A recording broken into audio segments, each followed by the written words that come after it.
madame Faty Seye Ndiaye lay wuyoo. waaw Baara dinañu ko may ñu def honneur aux dames. Faty Seye Ndiaye nekk directrice bu NFEFT nekk présidente table de concertation des établissements de formation professionnelle et technique fi nga xam ne moom moo di ci Ndakaaru balaa ñuy ñëw ci table bi de concertation bi NFEFT naka liggéey bi foofu mbaa lépp a ngi dox. waaw may nuyoowaat sëñ Abdou Aziz. NFEFT mooy école nationale de formation en économie familiale et sociale mi ngi nekk fii seen ginnaaw nag seen voisin la. dëgg la. donc liggéey ba ça va ñu ngi fa ñu ngi góorgóorlu xale ils ont bien démarré les cours ñu ngi jàng bu baax lépp stable daal ñu ngi ci jàmm. présentement quand même nous sommes en vacances. ouais. tout à fait alors bu ñu ñëwee ci table de concertation bi lan lay wundu ak lan mooy table de concertation jëm ci da ngeen dajale école formation professionnelle yi nekk Dakar wala naka la. waaw table bi mi ngi nekk benn cadre boo xamante ni dafa regrouper ay chefs d'établissement de la formation professionnelle et technique publique ñu ngi nekk au nombre de 26 ici à Dakar ñun nag booy xool au niveau national y en a d'autres am na 6 tables de concertation dans chaque zone. am na ci zone Saint-Louis bi Kaolack Kédougou et cetera Ziguinchor Louga fu si ne am na table de concertation ak Dakar ku ci ne am na coordonnateur ñun ñoo nekk ay interlocuteurs en quelque sorte ak ministère de l'emploi et de la formation professionnelle et technique parce que mënuñu wax ak établissement bu ci nekk de ce fait il faut mu am ay coordonnateurs ñun aussi table yi pour Dakar par exemple ñu ngi ko créé en 2020 biñ ko créé man 2024 laa ci nekk lañ ma ko jox et depuis lors ñu ngi tenir ay activités di dem ci établissement bu ci nekk rencontré wu parce que cadre bi loolu en fait dañuy rencontré wu di waxtaan sottante xalaat di def ay partenariat entre ñun établissement yi parce que waruñu doon ay concurrents dañu war a ànd ñun dañu am benn objectif centre de formation professionnelle yi la. exactement ak lycée technique ak lycée technique il s'agit des centres de formation professionnelle yi moom lay wax des CFP ak lycée technique yi ak les centres sectoriels ñun ñoo boole nekk benn di daje di waxtaan pour jëmale formation professionnelle kanam léegi pour ñu jëmale ko kanam nag il faut ñun ñu déggoo suñu biir te déggoo googu mu ngi fi parce que ay partenariat dafay développer entre ñu situer suñuy responsabilité ak rôle yi ba pare nag fas yéene jëm ci organisation bu mag a mag a mag a mag pour wane ni rek ñun ñu ngi fi pour la formation professionnelle et technique. tey jii taxaw seetlu bi lan la ba ngeen ni nañ booloo bokk nekk ci benn kuréel goo xam ni dañ xàccandoo dóorandoo ba tey jii ministère bi sax ñu ñooy nekk point d'appui pour mën a waxtaan ak ñi nga xam ñoo ne ci gox yeeg gox-goxaan yi. waaw taxaw seetlu bi moo di ni ñun déjà ñoo fi nekkal. ministre bi. bras technique daal. waaw ko jàppee. ñun ñooy ñi nga xamante ni dañuy mettre en œuvre politique état bi mooy suñu mission li état bëgg ci mbirum formation professionnelle ñun chef d'établissement yi ñoo koy doxal parce que ñoo nekk ci suuf ñooy piloter ñooy coordonner ñooy gérer de ce fait comme apprenants yi ñoo nekk au centre xale yi ñoom ñooy centre bi te objectif bi. mooy ñu jox xale yi métier jàngal leen ba ñu am métier ba ëllëg liggéey mën leen a yomb kon comme ñoo nekk bokk objectif ànd booloo pour mën a jàppale nguur gi ci mission boobu mu ñu sas muy jox xale yi fexe ba ñu am métier xëy mën leen a yomb léegi nag bi mu ko defee ñun 26 dañoo daje parce que yéene nag xàccandoo dóorandoo di def ay activité am suñu benn plan d'action boo xamante ni fête de l'excellence bi daf cee bokk am na yeneen yu passé mais am na yeneen yoo xamante ni ñu ngi ñëw ci kanam. d'accord alors yaa ngi koy tudd sànq on parle de 26 établissements waaye nag mu mel ni néew na lool par rapport ak Sénégal lu mu daal di soxla jëmal ci formation technique et professionnelle. waaw néew na néewul. parce que lii dama cité 26 yi. 26 yi fii la à Dakar. à Dakar. Dakar kese mooy 26. Mais dans les régions il y en a d'autres. Au total nous avons 138 établissements de formation professionnelle technique dont 12 lycées techniques. De ce fait les 126 sont des centres de formation professionnelle et technique. ba pare ñu jëm nag ci tabax ay centre de formation dans chaque département dans les 46 départements fu si nekk dañ fa nar a dolli beneen centre de formation professionnelle d'ailleurs nii lancé nañ pour 13 centres de formation professionnelle boo xool centre yi moom yaana ñu dinañ gën a dolli mais pour le moment vraiment am nañ ay centres yoo xamante ni xale bu bëgg formation war na fa mën a jege pour am formation parce que ce sont des établissements publics de formation am na privé mais les tables de concertation concernent les établissements publics de formation professionnelle. 26 yooyu yëpp Dakar lañ waaw 26 yi Dakar yi maa ngi koy wax léegi am na ay centres de formation professionnelle comme par exemple di nga gis comme Médina mi ngi fii à côté ñu jàngale ay restauration coiffure habillement moo am ay lycée technique comme le lycée technique industriel de la Fosse am ay centres nationaux yoo xamante ni ñu ngi fay def ay bureautique ay informatique et cetera am lycée Seydina Limamou Laye c'est le bokk de grands lycées ak ay centres sectoriels yoo xamante ni aussi ay branches la ñuy def ay titres et cetera comme le centre sectoriel BTP Diamniadio fii la bokk aussi vous voyez bâtiment travaux publics beaucoup de choses quoi yoo xam ni métier la ñuy jàngale 26 yi concentré wu à Dakar ñun moom la ñuy coordonné mais y en a d'autres dans les autres régions comme je l'ai dit tout à l'heure liggéey bi ngeen def Dakar moom la tamit région yi yi ne ci région yi di def waaw moom la ñuy def parce que centre yi dafa am ay kii ay filières différentes mais également des niveaux de formation différents bu may jël exemple ENFEPS ñun c'est une école nationale boo xam ni day tàggat ay jàngalekat dans les métiers de la restauration habillement agroalimentaire et cetera mooy ñi nga xamante ni dañ leen di affecté ci centre de formation professionnelle ñu jàngale dans ces métiers généralement pour le niveau Bac+1 les METP ils sont formés ici à l'ENFEPS maintenant am na ñoo xamante ni industrie la ñuy def ay mécanique électrotechnique électromécanique ñeneen ñi nekk ci ay bâtiments et travaux publics ñeneen ñi nekk ci bureautique commerce et cetera donc même c'est valable ici à Dakar que dans les régions bu si nekk daal am na ay spécificité voilà alors tey jii nag ngeen di dëgmal ab événement bu am solo lool la journée de l'excellence lan la exactement da ngeen di célébrer les meilleurs élèves on va dire wala it corps professoral bi ci la bokk waaw bii nag apprenants yi la concerné parce que comme ñun chef d'établissement yi ñoo nekk sur le terrain nekk en contact avec les apprenants te wax naa ni léegi xale yi ñoom ñooy centre formation bi ñoom la ñu bëgg a fexe ñu am métier ultérieurement liggéey mën leen a yomb soit mu doon loo xam ni dañ leen di recruter ñu am travail salarié ou bien loo xam ni ñoom ñooy entreprendre seen bopp parce que dañ ko dugal ci formation bi xale yi jox leen compétence yi nga xamante ni ëllëg bu ñu bëggee liggéey dina leen yomb bu leen état jëlul jox leen emploi salarié ñoom rapidement avec les compétences da ngay gis kenn mu def benn kii waaw parce que ñu métier dañuy joxe en fait exactement le savoir-faire c'est important exactement taux d'insertion élèves yi nga xam ne ñu ngi jógee ci centre de formation yi la. waaw taux d'insertion bi peut-être au niveau national il y a la direction de l'insertion qui est en charge mais à notre niveau on a des cellules d'appui à l'insertion dans chaque établissement dafa am cellule d'appui à l'insertion boo xamante ni ñoom ñooy suivre xale yi bu ñu leen di former stage yu ñuy def ak bu ñu génnee ba ñuy am liggéey dañ leen di suivre am suñuy statistique dans chaque établissement boo gis rek am na cellule d'appui à l'insertion boo xamante ni mooy gérer ces données statistiques mooy gérer insertion xale yi. Parfait. Alors monsieur Sow sa nga mën cee sànni kàddu gis nañu de plus en plus la politique étatique quand même day jëm si gën a dooleel lii di formation professionnelle et technique l'enseignement classique du ñëpp ñoo ci mën a jublu. Effectivement merci Binta. Formation professionnelle moom je pense que mooy base u tout développement donc boo xoolee même sur le référentiel Sénégal 2050 mooy sur la gestion du capital humain nguur niveau autorité dañ ko jox day bu am solo donc moo tax lii sama sœur wax sànq mu nekk lu am solo wàllu formation la formation dafa nekk lu transversal même ñun suñu domaine bi ñu nekk wàllu domaine transport il y a benn volet formation bu am solo boo xam ne dañ koy mettre en avant pour pouvoir permettre aux acteurs du secteur des transports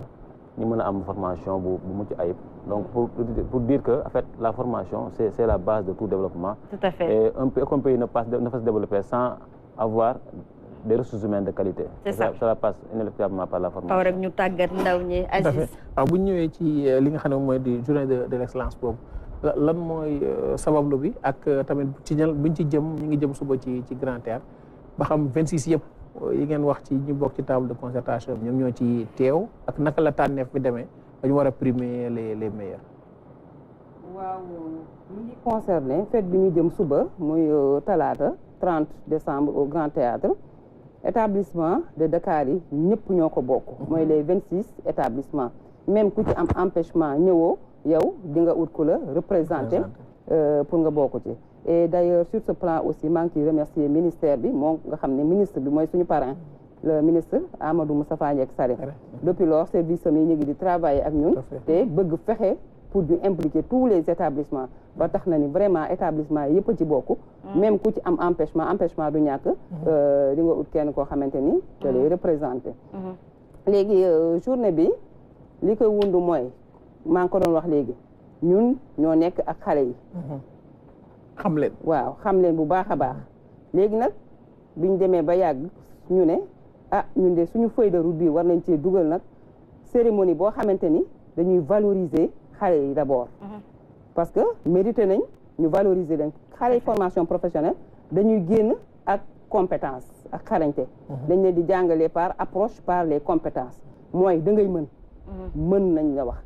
ci formation bi il faut obligatoirement parce que boo mënul doo dem tu vois boo fay génn moom mën nga ba pare ñu ne ñii nag gis nañ li ñuy def ci Sénégal monsieur a parlé tout à l'heure de capital humain de qualité c'est ça mu nekk un axe important dans la stratégie nationale de développement du Sénégal axe 2 bi ñuy wax capital humain de qualité wax équité sociale léegi capital humain de qualité bi bu fu ñu ko mën a amee mooy ci xam-xam léegi xam-xam bi xale yi am moom la ñuy traduire pour mën a contribuer au développement du Sénégal looloo tax nag ñun ñu ne dañuy valoriser suñu xale yi ba pare mu nekkaale ñun occasion pour ñun ñu wane luy formation professionnelle parce que dafa bokk suñu mission aussi ñu koy vulgariser tout à fait importante na formation bi mi ngi def lu rëy ci Sénégal mi ngi tàggat xale yi ba nga xamante ni bu ñu génnee facilement dañuy opérationnel xale bu ci génn formation professionnelle te amoo liggéey ci yow la neex parce que yàlla xam na ko am nga sa métier ba pare de ce fait nag ñu ne il faut ñu wanewaale ni formation professionnelle nag du seconde chance exactement loo xamante ni da ngay échouer fu nekk am na soo jublu exactement wala nga jàng ba sonn waaw dafay nekk loo xamante ni da ngay jug ni xaaral ma dem damaa bëgg métier ndax ëllëg man damaa bëgg bu ma état employé wul parce que mënuñoo employé ñëpp man sama biir kër sax ma jaay fa dara ma defar fa beñe wala ma defar fa fataay wala dara wala ma defar fa jus parce que on le fait da nga gis ñoo xamante ni groupe lay doon groupe de jeunes wala kenn rek ñëw ni dama bëgg a mën lii dama bëgg a mën ñaw wala dama bëgg a mën a dagg pantalon wala dama bëgg a defar baat et cetera wala dama mën pâtisserie 3 mois wala 6 mois rapidement avec les CFK professionnels spécialisation nga ñëw former ko mu am son CPS qui a valeur de diplôme comprendre nga certificat d'état bu ko defee yow nga mën a exercer def li nga bëgg a def di générer ay revenus voilà parce que loolu mooy objectif bi en fait exactement alors loolu daal moo ñu yitteel ñu valoriser suñuy xale mais aussi wane formation professionnelle ni mu importante ci dispositif bi ci Sénégal pour mën a former ay capital humain de qualité mi nga xamante ni moom la nguur gi jublu fii ak 2050 et on parle de plus de 700 000 ndongo yoo xamante ne daañu leen former jox leen ay jumtukaay alors ku ne formation professionnelle technique wax itam jumtukaay justement tey jii est-ce que école yi am nañu assez de moyens ngir tàggat gi gën a mën a ñoŋ wàllum budget bi waaw yooyu moom du doy mais quand même am nañ le minimum nécessaire li war a mën a tax ñu stable ci école yi je l'ai dit au démarrage commencé nañ suñu jàngale stable cours yi di dem normalement nit nag moom moo dul am satisfaction totale chaque fois parce que man mi sax bu ma amee dara dinaa ne bu ma amaatoon lii wax dëgg yàlla mooy gën koo ci gis moom mu ngay yóotu leneen mais pour le moment lii ñu am nii ñu ngi koy jëfandikoo xale yi toog ci di jàng ba yàlla indi leneen loo xamante ni lu gën a bëri la parce que moom lu ñu am rek du doy waaye nag fi mu ne moom wax dëgg yàlla ñu ngi sant yàlla cours yaa ngi déroulé normalement xale yaa ngi am ay résultats ñu ngi am fu ñu dugg di insérer wu di entreprendre di dugg ci monde du travail bi di def seen yëfu bopp kon boog sur ce plan daal ñu ngi sant yàlla di ci gërëm ministère bi nga xam ne aussi mu ngi ñuy jox budget bëriwul quand même bëriwul mais au moins avec ça ñu ngi def liñ ci mën a def ba pare dañoo autoriser comme xam nañ ni budget bi wax dëgg yàlla parfois mën na bañ a tolloog suñuy bëgg-bëgg ñu ne ñu yéen di autoriser nañ leen ngeen di liggéey di générer ay ressources ci établissement bi c'est bien cadré nag parce que dafa am arrêté bu ko cadré bu ngeen générer seen i ressources ngeen xool lii nga xamante ni moom dafa war a dugg ci cours yi ngeen dugal ko ci cours yi leneen la ñi nga xamante ni ñoo ko liggéey mën nañ leen ko jox mais li war a dugg ci cours yi obligatoirement jël leen ko ngeen dugal ko ci école bi muy cours muy defaraat muy leneen ak leneen ak leneen tey jii ne établissement public état bi moo ci jàpp da ngeen am ay partenaires financiers yoo xam tamit dañ ci dugal seen loxo. waaw am nañ nag ay partenaires. surtout par rapport à certaines activités ak par rapport ak même mise à niveau établissement yi. ñun ñu ngi nekk di ministère de l'emploi et de la formation professionnelle technique. établissement bu ci nekk. am nga sa budget mu ndaw mu bari am na ministère bi lu mu lay jox bu ko defee aussi. am na ay bras techniques du ministère yoo xam ne dañ cee bokk comme le fonds de financement de la formation professionnelle ay ONFP et cetera waaw ñoom dañuy contribuer ci développement établissement yi mise à niveau établissement yi di construire di réhabiliter di waaw exactement di may xale yi bourse di accompagner aussi pour que formateurs yi ñi leen di renforcer di bind ay programmes et cetera am aussi les stages pour les apprenants et tout exactement alors tey jii curricula bi ñoo ñu wax ci soppi ko un peu partout que ce soit dans l'enseignement classique ak seen bos itam tey jii ku ne entrepreneuriat mu am lu mu àndal lool ak jamono ji utilisation des nouvelles technologies xaral yu yees yi entrepreneur boo gis jamono ji moo ñu utiliser soit les réseaux sociaux et cetera pour mën a écouler ces marchandises est-ce que tey jii yéen a ngi xalaat ci dugal yooyu les coppite yu yees ci njàngale mi wala lu am la déjà. waaw ñun nag vraiment sur ce plan on est en avance. parce que depuis Covid ba. c'était en 2019 wala 2020. 2019. boobu la ñu commencé di def formation en ligne am benn plateforme ci ministère bi de l'emploi et de la formation professionnelle technique muy iJàng de ce fait depuis lors commencé nañ di def des formations en ligne ñu boole ci aussi ci établissement yi ñu def fa ay laboratoire numérique d'innovation pédagogique yoo xamante ni daf ñuy permettre ñuy enregistrer ay contenus yoo xamante ni c'est partagé établissement bu enregistrer par exemple ñi nga xamante ni dañuy def restauration ñëpp yem niveau boo enregistré benn vidéo ku ci ne mën na koo utiliser pour def cours yi ba pare ñuy renforcer les capacités des formateurs dans le domaine du numérique on a eu à bénéficier de formation dans ce sens-là exactement cérémonie bi suba la naka lay demee ban heure lay tàmbali waaw cérémonie bi ñu ngi ko war a def suba au Grand Théâtre ñu ngi war a tàmbali 9 heures jëm ca 16 heures mën na faa egg comme mën na faa bañ a egg mais l'essentiel mooy 9 heures la ñuy commencer. 9 heures pile. loolu loolu la ñu bëgg nag incha allah 9 heures pile mu commencer. loolu daal la ñu bëgg wax dëgg yàlla. jaam nag ak bëgg-bëggam. yàlla ak dogalam. kilifa yi ñooñu leen fay xaar ak tous les acteurs de manière générale. waaw kilifa yi parce que wax dëgg yàlla cérémonie bi dañ ko placer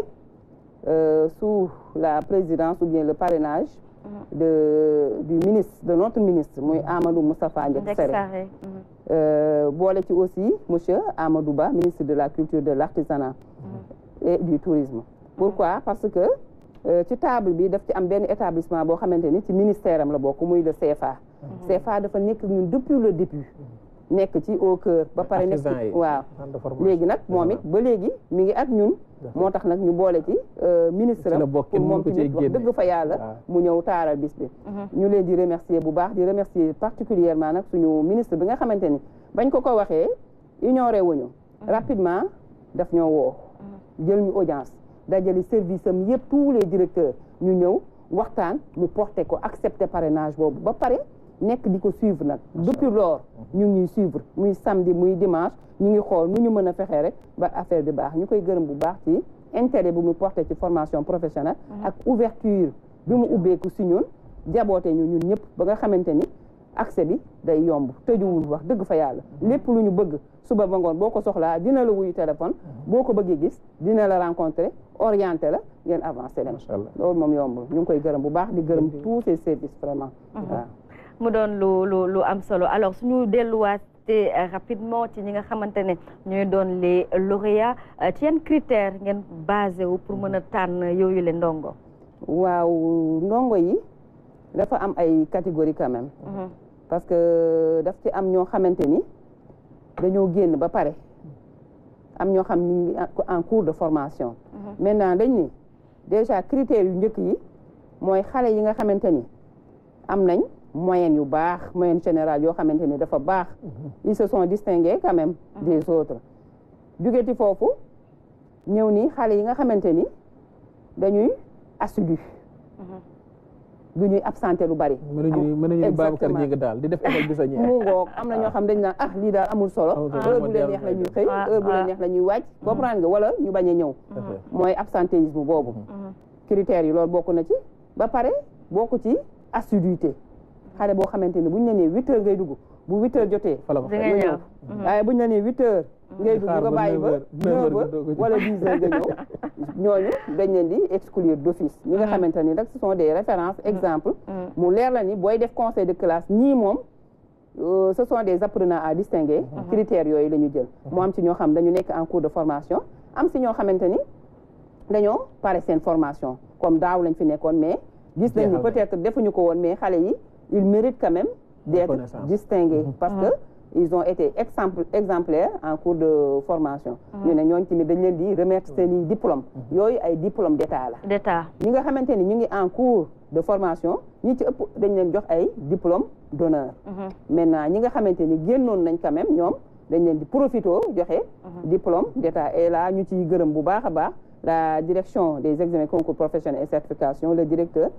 biñ ko waxee affaire bi rek dafa investir mobiliser équipe rapidement ñu defar diplôme yi ba nga xamante ni xale yi mën nañ see jot ministre bañ ko waxee tamit vraiment dafa sacrifié wu signer rapidement les diplômes pour xale yi mën see jot ñu leen di remercier bu baax ci diligence boobu parce que yombul mu doon lu am solo ñun tamit ñu leen di féliciter ndax au sortir demain de cette rencontre dina bëri ay ndongo yi nga xamante ne daañu yor seen ay diplôme xarañ lool mën a servir suñu réew bi di Sénégal merci encore une fois